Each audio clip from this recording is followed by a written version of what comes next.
Everyone thinks the Iron Curtain was impenetrable. They're catastrophically wrong. The Cold War, a global chess match played in the shadows, saw both sides constantly probing for weakness. In Berlin, the divided city became a pressure cooker, a microcosm of the larger conflict. And beneath its streets, the CIA hatched a plan so audacious, it risked igniting a global incident. This wasn't about tanks or fighter jets. It was about information, the lifeblood of intelligence. Specifically, the communications flowing through vital Soviet and East German telephone lines buried deep under the streets of East Berlin.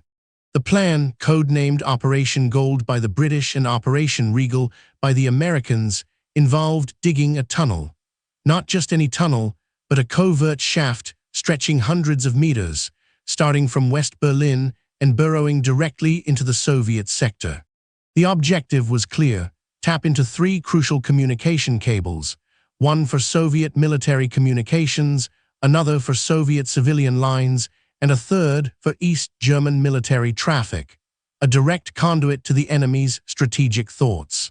Construction began in September 1954 under the guise of building a radar station for the U.S. Air Force. This elaborate cover story provided a legitimate reason for extensive construction work near the border, masking the true, clandestine endeavor. The tunnel itself was an engineering marvel, a testament to Cold War ingenuity. It stretched 450 meters, nearly 500 feet long, built painstakingly by hand, 6 meters, 20 feet below the surface, passing directly under a Soviet military base. The risks were immense. A collapse could trap the diggers. Discovery by Soviet patrols meant a diplomatic nightmare, potentially escalating tensions into outright conflict. Every shovelful of earth was a gamble. Inside, the tunnel was equipped with lighting, air conditioning, and a miniature railway system to remove excavated dirt. The spoil, thousands of tons of it, had to be carefully removed and disguised, often mixed with construction debris from the fake radar station. Finally, in February 1955, after 5 months of relentless digging, the tunnel reached its target. Engineers carefully breached the conduits and installed sophisticated tapping equipment designed to record the conversations and data flowing through the cables. What they found was a treasure trove. For 11 months, Operation Gold provided invaluable intelligence. Soviet military movements, administrative details, even mundane gossip, all flowing directly into CIA listening posts.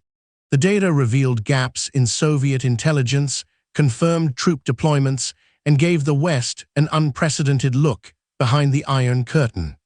It was a strategic advantage that would have been impossible to gain through conventional means. Yet there was a hidden vulnerability, a secret that would unravel the entire operation. From the very beginning, the Soviets knew, or more accurately, someone within the British intelligence apparatus had told them. George Blake, a high-ranking British MI6 officer, was a Soviet double agent. He had been compromised and was passing critical Western intelligence to the KGB since 1953. The Berlin Tunnel was one of his earliest and most damaging revelations. Blake informed his Soviet handlers about the tunnel before construction even began. The KGB, however, made a calculated decision: let the tunnel operate. They could feed disinformation and observe Western intelligence gathering methods. They also needed a credible reason to discover the tunnel without exposing their prized mole. So for 11 months, the Soviets played along, carefully curating the information flowing through the compromised lines. The discovery finally came on April 22, 1956. Soviet engineers, supposedly repairing faulty cables, stumbled upon the tunnel. It was a meticulously staged event, complete with news cameras and international press. The Soviets publicly denounced the operation as a gangster act and a flagrant violation of international law. The West, caught flat-footed, could only feign surprise and condemn the intrusion. Despite Blake's betrayal, the tunnel wasn't a total loss. The volume of intelligence gathered before its discovery was immense. Analysts still debate how much of it was genuine and how much was KGB fabricated data. Operation Gold remains a potent symbol of Cold War espionage, a monumental effort, a strategic coup, and a stunning betrayal, all playing out beneath the streets of a divided city. A testament to the lengths nations would go for a glimpse behind the curtain. Next, uncover the true story of the Cuban Missile Crisis and the secret channel that saved the world.